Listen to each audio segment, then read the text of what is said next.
Greetings, everyone. It is Isaac Wells, the voice of Internet's Skeletor. You're watching Dragonfire Entertainment. And remember, listening to a podcast before bedtime is the adult version of story time. Until we meet again.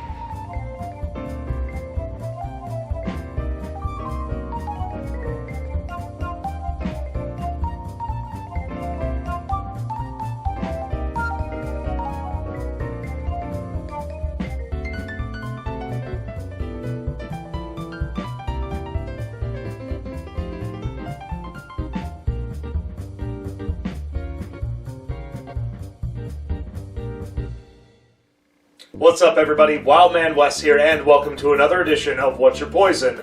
As always, we've got 4 different beers, and we're going to try them out and what we think of them. Alright, well, let's get started. First up today from Sand Creek Brewing in Black River Falls, Wisconsin, we have Drewery's Bock.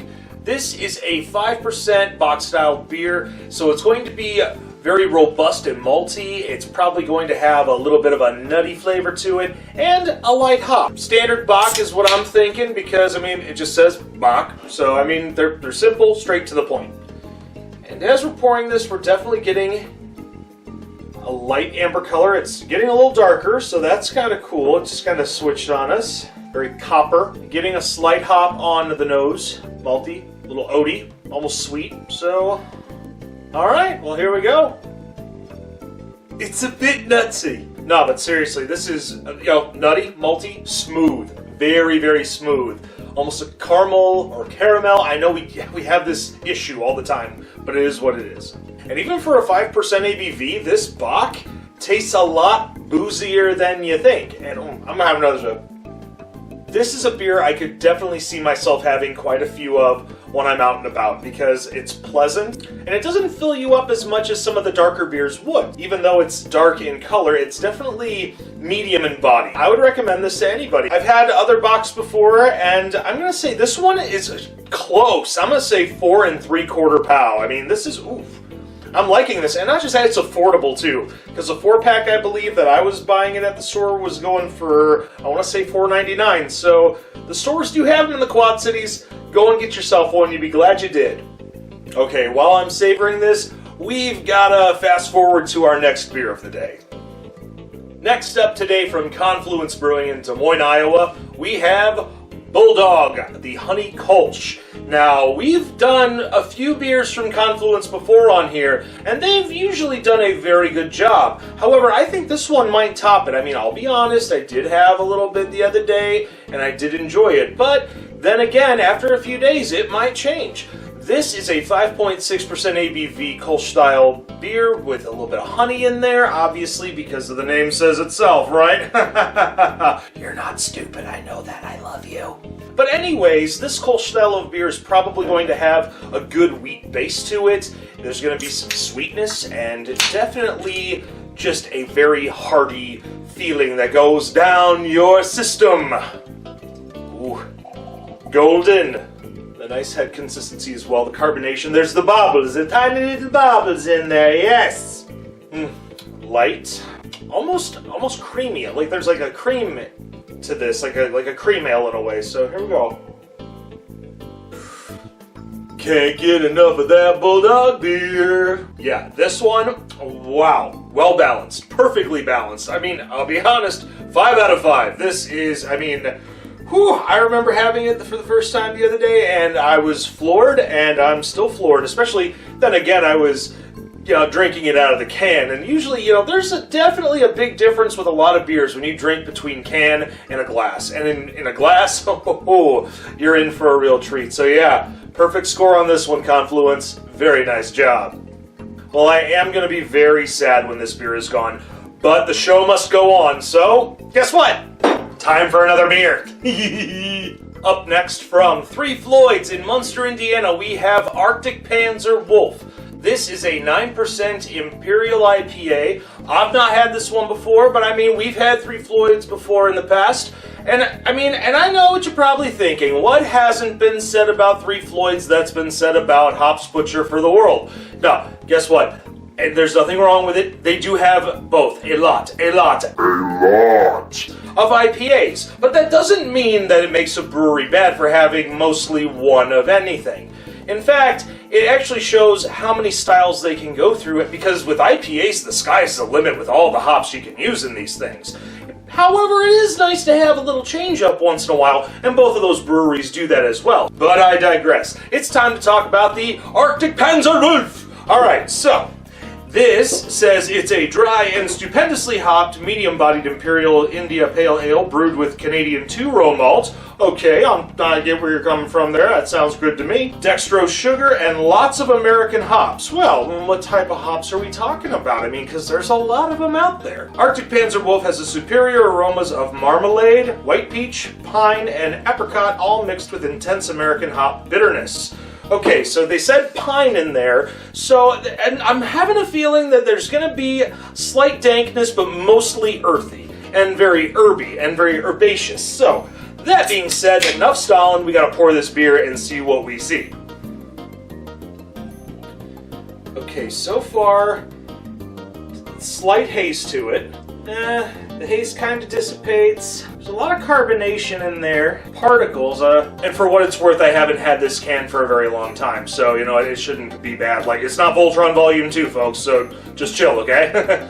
Okay, so, I mean, there is a slight pine, but it's definitely has a fruity and citrus balance to the hops, so it's very dank. I was thinking it was going to be slight dank, mostly earthy, but this is interesting. I mean, it kind of, the particles in there kind of look like gelatin. I mean, this makes me think of the churro beer that Hefe and I had for a Cinco de Mayo episode a few years back. So, alright, here we go. Now I'm wondering if those particles in there is some form of fruit. I don't know. I'm perplexed. When I was looking at... Okay, I'm getting a little bit of that peach. A little bit. Pine. Okay. Alright, so it's a lingerer. This one, not just that, it's a creeper. Because, man, it's like the flavor profile... It tastes exactly just like a standard IPA when you take a sip, but the flavors eventually hit you when you least expect it. So, I mean, that's not horrible, but I mean, it's different. I'll be honest, one and done for me. I mean, it's not a horrible beer, but I have had some better IPAs, especially from Floyds in the past. This one, I'm sorry, Arctic Panzer, I'm gonna have to say a 3 out of 5 on this one, because I was expecting a little bit more with the Imperial, because, I mean, you know, when it comes to Imperial type styles of beer, a lot of it is, they just double the amounts of the things that they put in there. It really has nothing to do with the ABV, depending on how it's brewed. I don't know, my education on that one when it comes to what happens to ABV with an Imperial style of a beer is I'm still a novice. You can't really take my word for it on that situation. I mean, you'll probably have to talk to some other people that are experts. I mean, because let's just face it, you know, even after 5 years of doing beer reviews, there are still some things I need to learn. Well, while I'm continuing my education on beer styles, we're gonna finish this as quick as possible, and we're gonna move on to our last beer of the day. Last but certainly not least, we have from the Spencer Brewing LLC and the monks of St. Joseph's Abbey in Spencer, Massachusetts, the Quadrupel Trappist. Okay, so this one was gifted to me by our good friend Hefe at Beer You Beer Me for Christmas. And theoretically, this probably could have been on our previous episode of the stashed beers. But I just figured, you know what? I saw it and I have to do it. And when we're doing ABVs from lowest to highest, this one right now was the highest in my fridge at 10.2%. So we're going to read a little bit on the back here and see what we got. Fragrant, robust, full-bodied, this classic Trappist quadruple is mahogany in color. Mahogany. And crowned with a dense tan frothy head. Its malt-forward flavor profile yields to warm finish. Okay, so, buttons. Hefe introduced me to quite a few Belgian-style ales and triples and quadruples and I'm very excited because I know with Hefe and Belgian-style ales, he don't play, he don't mess around, and he would never give me one that I would probably hate. Now, I do have my reservations on Belgian styles and Trappist styles, and I'm thinking that this one is probably going to be slightly funky, and funky is not a bad thing for me. Whew, I can smell some funk already. Right? Just standing here, I can smell the funk. Can you smell the funk? I can smell the funk. Yeah, I can smell the funk. Okay. All right, stop. Beer, Wess, beer. Ooh, dark. Very, very dark. I can smell the booziness and the funk already. Oh. Smells raisiny, which is definitely a good thing for a Trappist. So I'm not salt. I'm gonna just drink. Oh boy. Yes, we have good beer. Hefe has blessed us. On the mark. Five, I say 5 pals. This is, oh gosh. Hefe, thank you so much. This is, I know I said the other beer I was going to be sad when it's gone. No. This is going to be like, I have to give the beer its last rites as I drink it, so I'm going to sip a little bit more.